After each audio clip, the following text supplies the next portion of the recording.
Hey everyone, this is Chris and Sandy Benton with the Chris and Sandy Show. We get up close and personal with some amazing guests throughout the entertainment industry. And today, like I said, every episode, we got a great one for you. Who do we have? We have Minnie Murphy with us today. She's a country music singer-songwriter. Surrounded by her talented musical family, Minnie's style was uniquely developed by listening to her mother's jazz records, her father's Celtic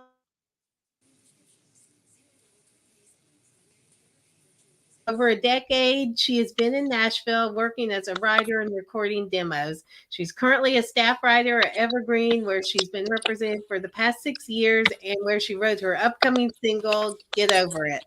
And we're excited to have her on the show. So welcome to the show. Welcome. Thank you for having me. It's our pleasure. So I always like to start the show out the same way. It's been tough for a lot of people the last 20 months or so with COVID. So how has COVID affected you and what have you done to maneuver through this? Well, I mean, I always try to look at the bright side. It was scary at first, but I was pregnant. And so I had my son right before they did the lockdown. So we got lucky to be in the hospital together and get out and bring him home before they shut everything down. But it was kind of hard because I had my parents coming over with their mask on. I was a little freaked out at first, but it was kind of an extended maternity leave, so it worked out. And it also it kind of made me want to work on just the home environment and getting back to simple things and putting together this project. I think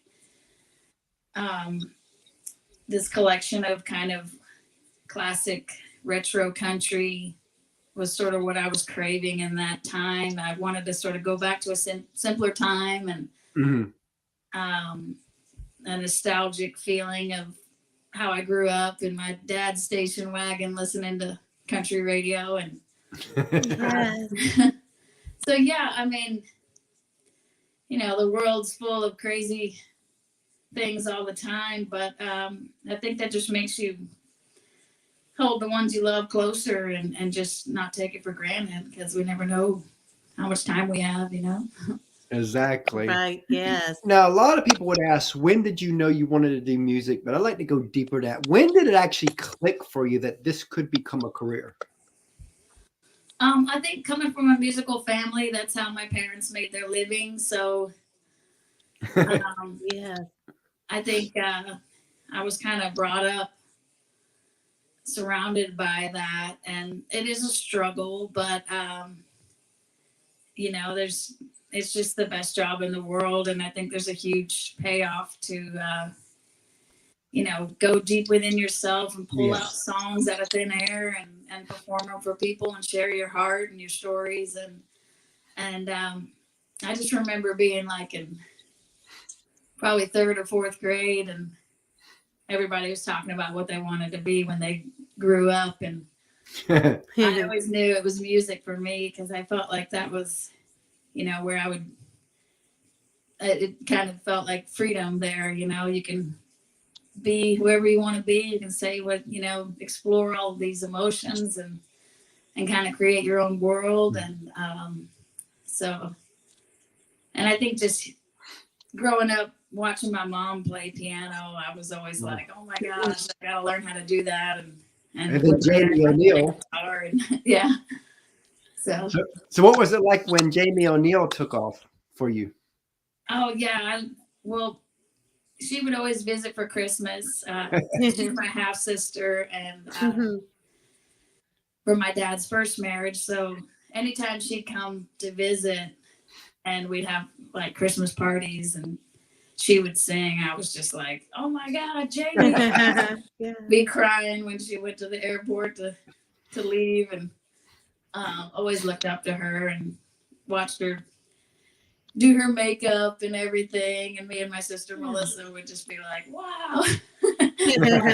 Like, do her hair and makeup and get ready. And so it was really exciting to kind of tell all my friends at school, like, that's my sister. And awesome. Did they believe you? Oh yeah, everybody was like, wow, that's so cool. So what are some hobbies you like to do outside of music? Well, I've really been into feng shui, which is like about the placement of your the things in your home and how that affects you. And like if you happen to have something blocking your doorway, it can represent like a metaphorical block of opportunities. And so I've kind of been working on my house and painting and trying to rearrange things and declutter. I have so much stuff, as you can see. It's like feng shui set up with all these books on top of my piano, but I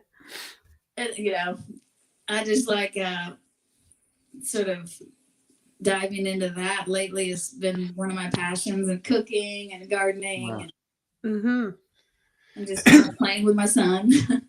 As you know, a lot of people, they see the glory in what you do, but they don't see the grind, the sacrifice, the tears, the struggles it takes, not just to get the big levels, but even just a career level within entertainment and music. I always want to talk about that side of it because I think a lot of people sugarcoat this, but let's take a few moments just to tell us a little bit about some of the sacrifices and struggles you've had to go through even to this day.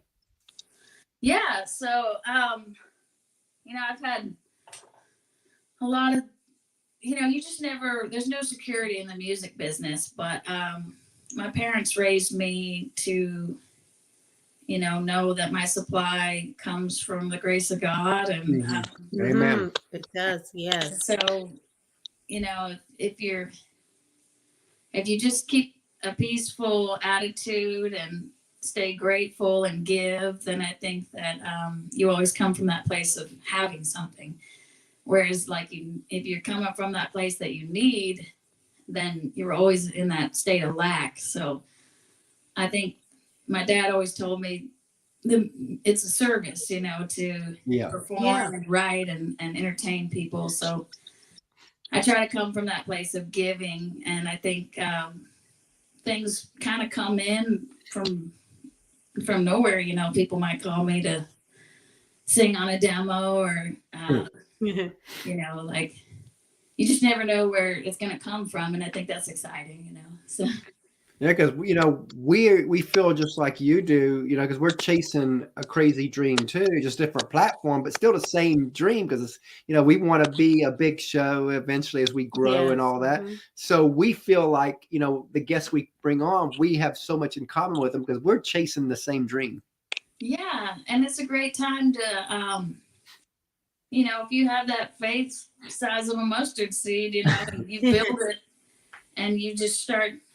Like I was talking to my dad about my single and the last 3 months, and he said there's been 302 people that have Shazammed your song, and like a lot of people would be like, oh, that's nothing, but it's exciting to look and see like, wow, somebody in Thailand has listened to that, or even if it's just like 2 people, and so and you just build it, and so I'm grateful for any kind of time I get to do this for a living. And if it's a coffee shop or if it's a huge stage, or whatever.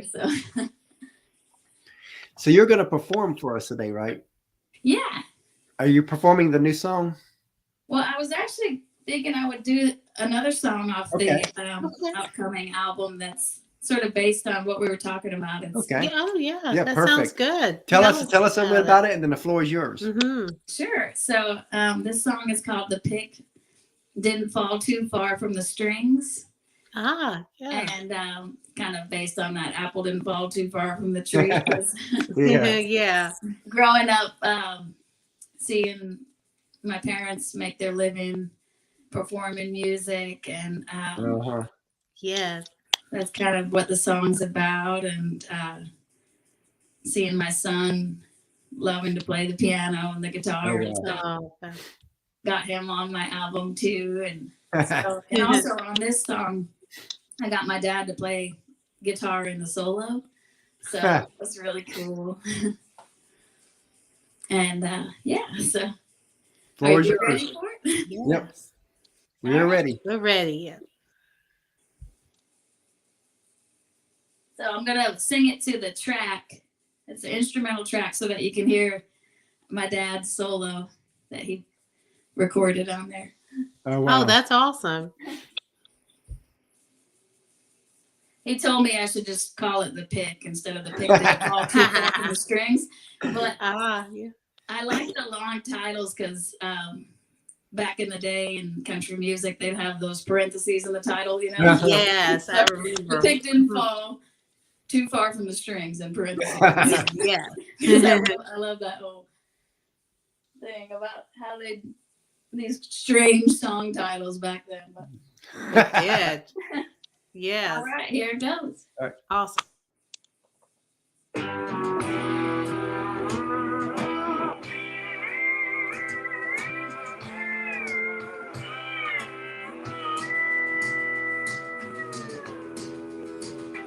Well, my daddy strummed the guitar and my mama played the keys.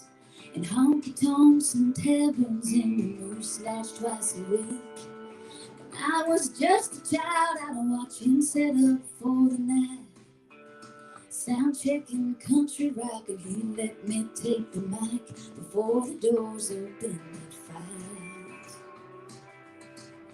Yeah, the pick didn't fall too far from the strings. I come from a long, long line of those who made their living with the songs they sing. Yeah, the pick didn't fall too far from the strings. Oh yeah. I'm no stranger to the struggle, living off that tip jar change. It's a damn hard hustle, but I wouldn't change a thing.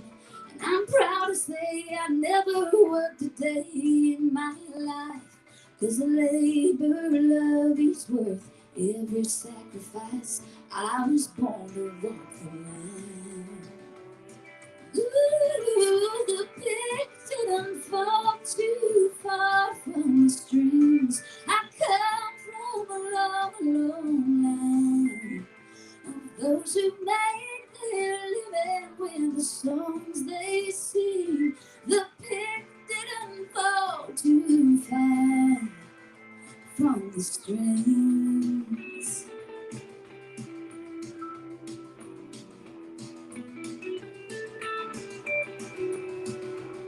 Well, I got a son with neon blood running through his veins. I see it in his eyes. He can't wait to take the stage. Yeah, the pick didn't fall too far from the strings. I come from a long, long line of those who made their living with the songs they sing. Yeah, the pick didn't fall too far.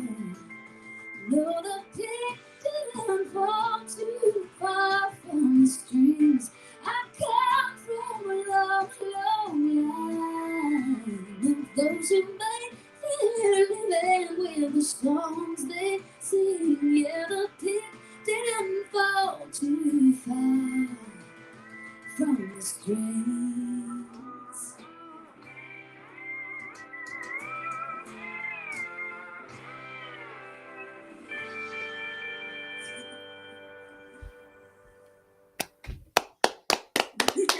Oh wow, great job. Love the Love it. song. Yes. Thank you. And it was a perfect lead in what we It were just talking was. about to the song. Perfect. Yeah, I was wondering which one I should do, and Yeah. I was thinking of doing a different one, but then I thought, I'm going to do this one, so I guess it was meant to be. Yes. Yep. Absolutely. Now, we talked a little bit beforehand about the sacrifice, like that song talks about. So let's flip the script and go the other way. What are a few wow moments that's happened through your life so far within music?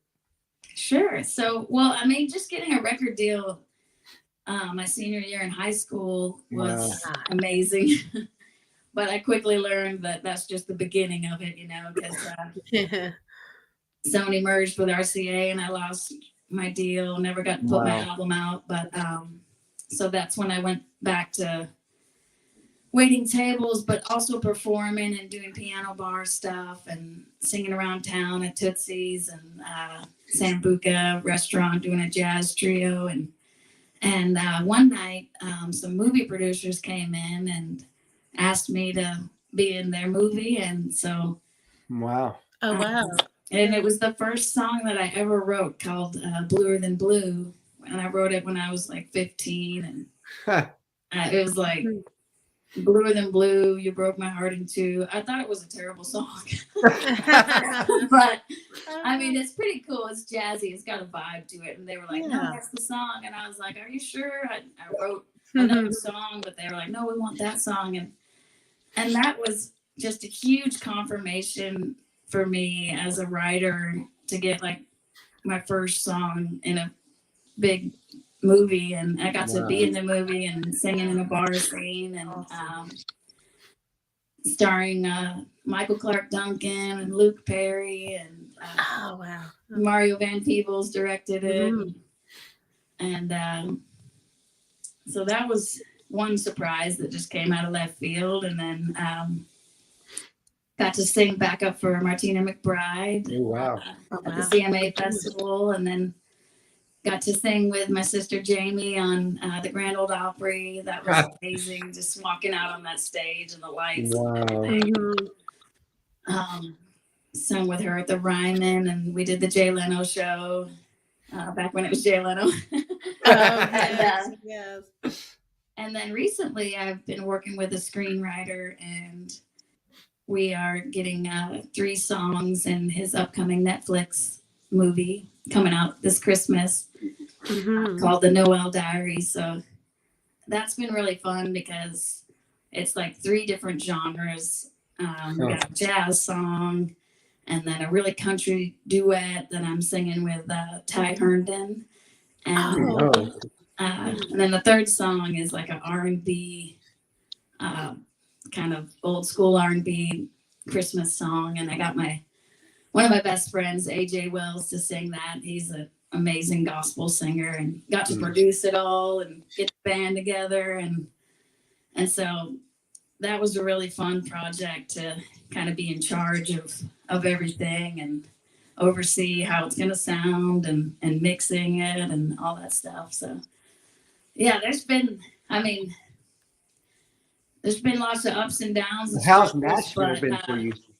At the end of the day, my dad always told me all that we're left with is the music that we make. So and then in that Redemption Road movie I was in, one of my favorite lines, the character says, love what you do, love the people you do it with, and love what you leave behind. And that's so neat.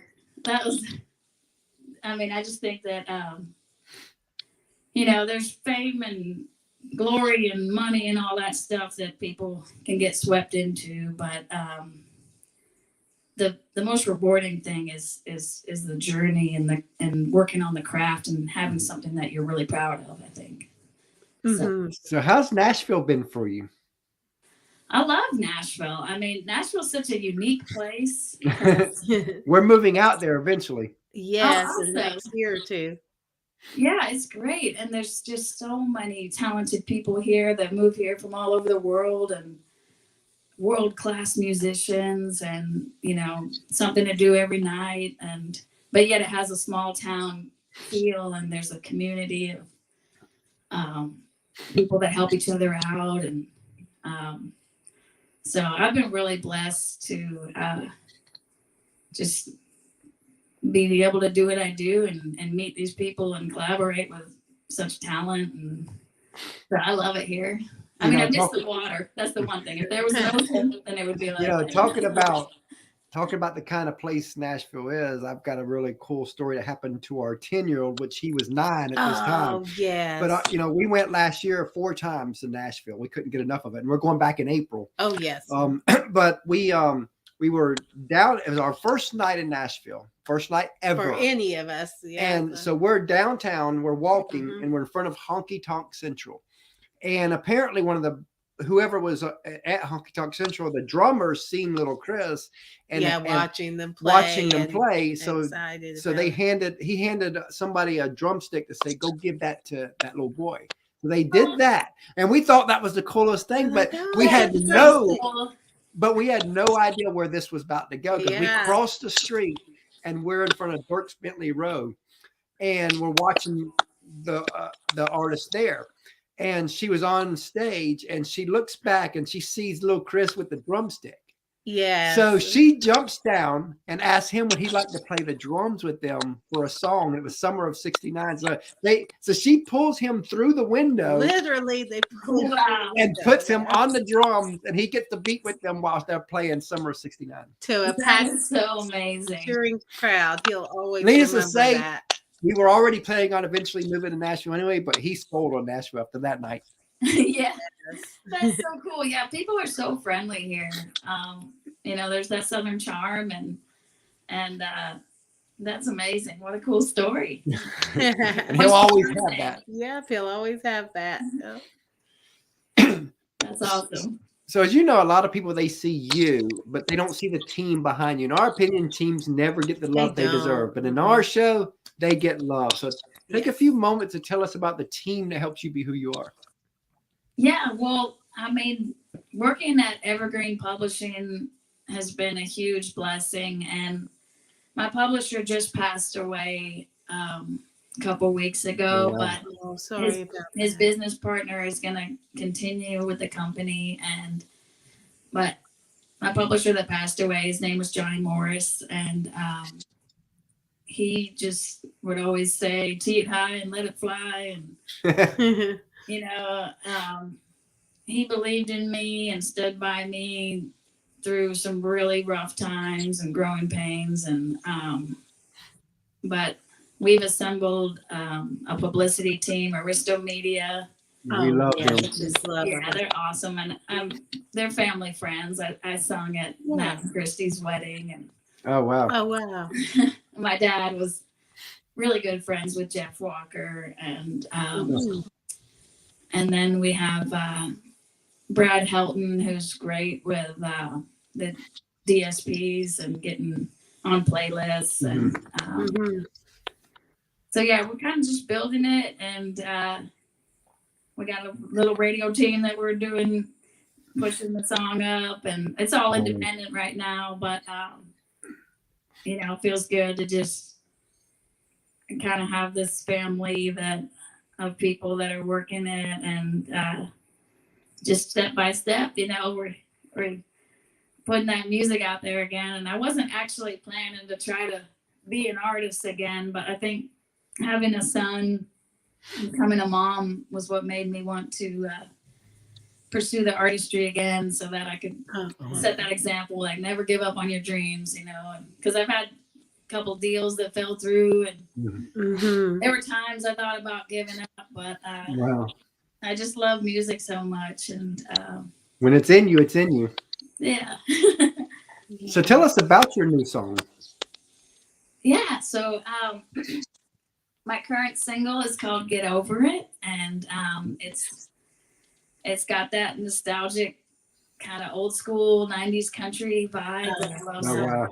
And the title was actually, my publisher sometimes will give us like assignment rights, and he called and said, "You need to write this title, Get Over It," which was what his business partner had come up with, Don Bedell. And so we got together with Trafton, Harvey, and we kicked around some different angles of what that song title could be about, and we just kind of made it a good old-fashioned drinking song, which is I usually end up writing a drinking song if we get stuck too long. So and I actually didn't think it was like that great of a song until till we got the track from John Conley, and just the way that he plays that guitar, it just has this charm to it. And I just found myself listening to it every morning, and that's kind of what inspired like this whole 7-song collection. And Yeah. I was like, I just want to make an album of, because I always wanted to do like a classic country album. Because Evergreen's been around for a while, and there's a whole catalog of songs that my publisher wrote, and so I recorded one of those. Okay. And he wrote a Randy Travis hit, and Right. Wow. so when you walk in the building, there's like in the hallway, there's all these billboard charts with those old country titles with the parentheses in the title, Yeah. like just like it's kind of a time warp when you walk in there, and Yeah. so it was fun to go through those old catalogs and then write songs that fit with them, and just put it together. And that's what we've done. So I'm really excited about it. Love that. And, speaking of teams, we have a third co-host, our Yes, we 10-year-old, that we bring on and Yes. ask a few questions. So Christopher. Sandy's going to go get him. Okay. Okay, yeah. What's his And name? Christopher. All right. And we've got an almost 3-year-old that when she gets older, she'll be plugged into the show because we are a family affair show. Oh, that's awesome. That's so cool. Yeah, once my son said "Mama," I took him in the studio and got that on one of the songs that I wrote for him. Oh, wow. So Yeah, there's nothing like building a brand with your kids. yeah, I mean, I love my family so much, and we've always written songs together, and I play them everything I write, and it's always rewarding to kind of bring the family into it. Yeah. Hello, Oh, hi, Minnie. So, what's your favorite food? how are you doing, Chris? Doing good. What was your question? I said, what's your favorite food? Oh, my favorite food? Probably salmon. Because I grew up in the Northwest, and that was my favorite meal that my mom would make, was like an Italian salmon with salad and rice. So I love to make that. What's your favorite food? Mine is pizza. Oh yeah, pizza's probably like a close second. I love pizza. Okay, so what's your favorite TV show? My favorite TV show? I really like This Old House, which is like a bunch of construction carpenters and plumbers and guys that kind of teach you how to fix things yourself. And I'm just, because we're trying to do it all ourselves. I think that's really fun to learn, like how to, build walls and, tree houses and whatever, beds for, like I've just put on these rails for the toddler bed that we've got. So that was fun. And sawing, getting out there with the hammer, the screwdriver and all that. What's your favorite show? Mine is SpongeBob. Oh, SpongeBob. That's a great one. Well, my son loves Yo Gabba Gabba. Have you ever seen that? No? Oh, you gotta watch Yo Gabba Gabba. It's so good. And Curious George. Oh, that's a good one. A good classic. Yeah. Okay, so what's your favorite movie? Ooh, favorite movie. One of my favorite movies is called I'm Not There, and it's about Bob Dylan. And there's like 6 different actors that play Bob Dylan, and it's about all the different personality sides of him, and it's just really artistically done, and there's so much poetry in there, and it's an amazing film. I've seen it so many times. What's your favorite movie? Oh, mine is The Minions. Oh, the Minions. Yeah, that's cool. He loves me. They built a really good brand, I tell you. Have you ever seen Rio? No. Oh, Yeah. I remember you watched it. Yeah. Yeah. Yeah, you like that one, right? Yes. Have you seen Ratatouille? I haven't seen that one Well, I yet. haven't. About the little mouse that cooks. Oh, I cool. like that. Yeah. It's really, really good. Oh, bye. Thanks. Hey, nice to meet you. Thank you for the questions. He loves to be on the show, so he's been on almost every episode. Oh, cool. He's so sweet. Thank you. So if you could co-write with any artist, dead or alive, who would it be? Oh. The first person that popped in my head is my sister Samantha, because she just passed away, and we always talked about writing, and we never got to, but she was a really great artist. Oh, wow. Wow. But as far as famous people, I mean, I would love to like sit down with Ray Charles Oh, or, yeah. or Leon Russell. Mm-hmm. I'm a huge Leon Russell fan, and maybe Whitney Houston. I love Oh, Yeah. that'd be a great one, too. great vocalists, and it'd be Yes. fun to write a song for her. Actually, I feel like I have a song that would be good for her, but So this probably has 1,000 answers, Oh, but yeah, at think of the least. first Mhm. thing that comes to your head. What's a song you've heard you wish you wrote?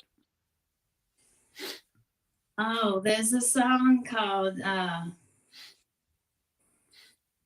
Sweet Music Man that Kenny Rogers wrote, Oh, wow. Okay. and Mhm. Reba cut it, and Alison Krauss cut it.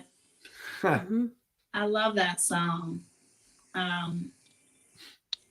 because it's about this really talented singer who kind of rests on his laurels a little bit. Mhm. Okay. Mhm. And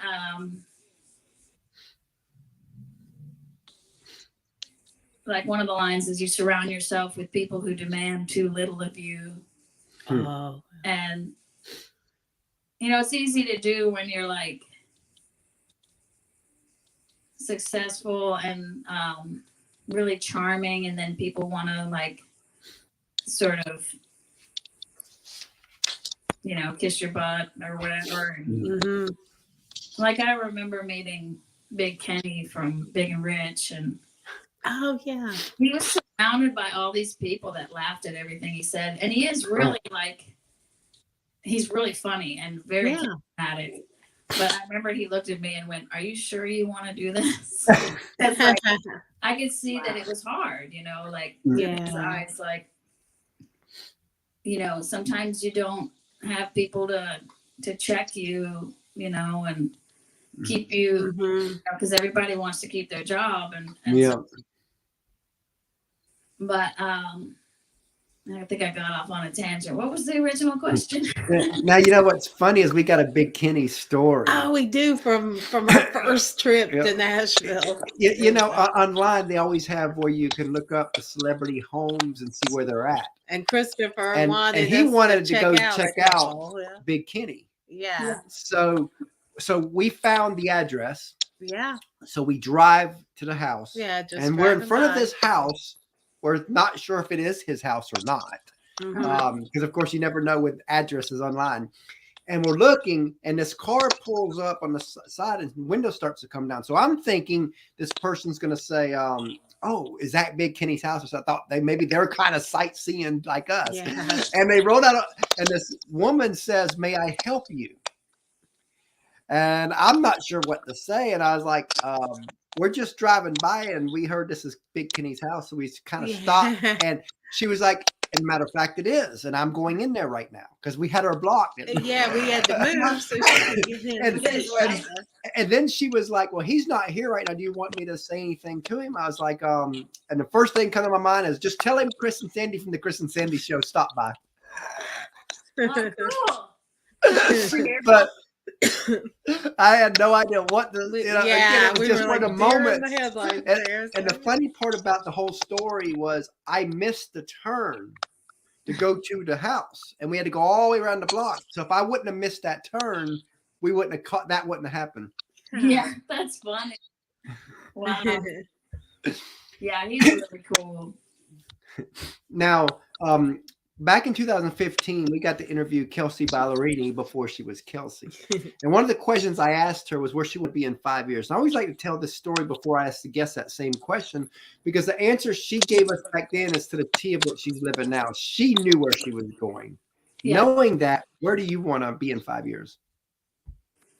I mean, I've always kind of had a difficulty committing to one thing because Mhm. I like so many different styles of music. Like growing up listening to like the blues and jazz, and my mom lived in New Orleans and stuff, and then my dad's country, and then I was also in close to Seattle, so I love like alternative rock too. And I just want to be able to um, express all the different things that are inside of me because I have like these projects that I've never gotten Yeah. finished and Yeah. put out. Like I have like this jazz album and this punk rock thing that I did with a friend, and but everybody wants you to commit to one thing. But I just want to learn and grow and push myself into writing all kinds of music. And I think, Yeah. Mm-hmm. you know, getting these songs in this Netflix movie and being able to produce a jazz song and an R&B song and write those type of songs as well as the country. I want to continue to do that and just incorporate everything that I've been interested in and learned about. And like I did my single in Spanish. And Oh wow. Oh, wow. so for the next 5 years, I hope to just have fun with it and feel that freedom to push myself into different areas and hopefully, you know, get more songs cut and placed in movies and with other artists and keep recording and putting out my own music and love to get on some big tours and just have a band that I feel like, I mean, I have a band, but I'd love to take that on the road and really create like a special live performance show. That, Yeah. something that kind of incorporates all the things I like, because I love like jazz, scatting, and you know, but maybe doing it in a country way that just kind of melds it all together and Yeah. Oh, that would be stuff like cool. that. So I can't say for sure. I try not to. I was actually one of the feng shui people I follow on Instagram was talking about a meandering path of like if you're in, he had a picture of like these redwood trees and you could see the path, but you could see that it was turning, so you could kind of see what was coming ahead, but at the same time you couldn't see too far down. Yeah. And so that kept you present in where you are on the path right now. Right. And so I think it's good to have goals, but I also think we have to be present and grateful and appreciative of where we are right now so that And we don't miss flexible like, enough. all the roses, you know, and all the beautiful things that are, you know what I mean? Yep. Yeah, Exactly. absolutely. So what are some sources of inspiration for you? I mean, definitely my son. Oh, You yeah. know, like seeing the way he looks at the world, like he'll laugh at an ant that crawls, you know, and Yes. I would be like, stop that ant. You know? Or like he chases our cat around and she'll run up the tree and he just thinks it's hilarious. And so I get a lot of joy, like looking through his innocence and his eyes. And, but yeah, I just, I'm really excited to, you know, work on the feng shui thing because we have so much work to do around here. I want to get like my home studio rolling and Okay. Yeah. and so I've been really interested in the way that you know, if you organize things and everything has its place and how that can affect you and make you feel more peaceful and clear-headed. So that's kind of what I've been really interested in and just being outside. And Oh, yeah. it's such a beautiful day today. And I think nature is always inspiring, and Yes. Yeah. and just being still. I think, being a mom of he's almost 2 years old, and like there's a lot of TVs and podcasts on and Oh, yeah. constant noise. So I like to have moments of stillness. I feel like that kind of, gives me a chance to Yeah. Mhm. exhale and then receive some inspiration and just kind of decompress. Yes, that's so important to do. And what would you like for your legacy to be in the music industry? What would you like to be known and remembered for? um,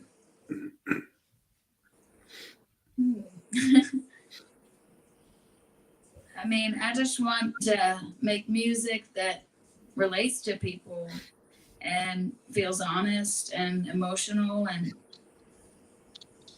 I want to, maybe if somebody's hurting or has been through similar things, they might listen to the song and might Mhm. feel like they have somebody by their side through that, and Yeah. um, I think sometimes it's hard to go into like painful things, but at the same time, if you can pull a song out of it, and it really helps to go really deep with it. And I don't know, and it could be a happy thing too. Like Absolutely. Yeah. I remember singing a song for a wedding, and it was their first dance, and Oh. I saw the bride crying as she was dancing with her husband. Oh. And I almost started crying, and I was like, no, but I had to look away and look at these people. But something about like playing people's weddings always makes me really emotional, and watching the father-daughter dances or the mother-son dances.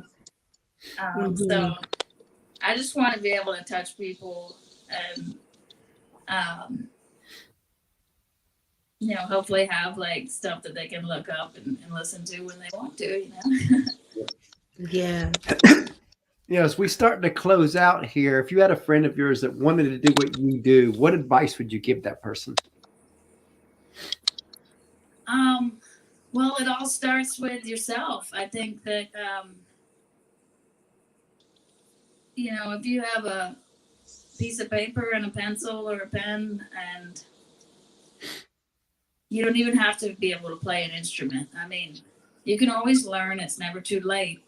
But Michael Jackson, Mariah Carey, they didn't play instruments, Like, I mean, maybe a little bit, but Yeah. they had the melodies in their heads. And so it all starts with that like mustard seed, like anybody can create anything. And, if you build it, they will come. I mean, it sounds cliche, but you can have the whole world come to your door at this time with the Especially internet. now because of Zoom and all that. Oh, yeah. Yeah. And I would say surround yourself with people that, are doing what you want to do. Do some co-writes with people that have already written a bunch of songs, and just research. I mean, anything is possible, and you just have to believe in yourself. And but start with yourself and write it out. Write out what you want to do.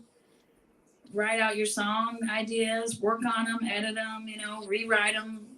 Play them for people.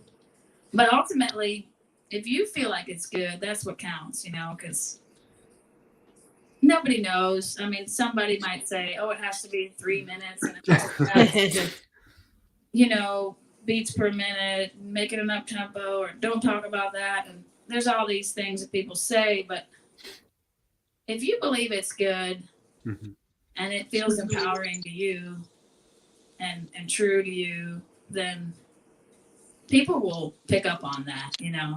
And I think that so you can build anything if you want, just but do it for the love of it, Exactly. Yes, that's what matters. Mhm. So tell everybody how they can find you. Yeah, so I'm on Instagram and Facebook, Minnie Murphy Music, TikTok, Minnie Murphy. MinnieMurphyMusic.com is my website, and the music's up everywhere on Spotify and Apple and all those popular places. So just Google my name and you'll find stuff on YouTube. And yeah, give me a follow if you like it. And there'll be more music coming out soon. So sounds great. We really enjoyed having you on the show did. today, and we look forward to having you back down the road. Thank you so much. It was so nice to meet y'all. Thanks for having me. That's our pleasure. We enjoyed it. Thanks so much for your time I today. hope to see you in Nashville soon. Oh, We'll yeah. do. Sounds great.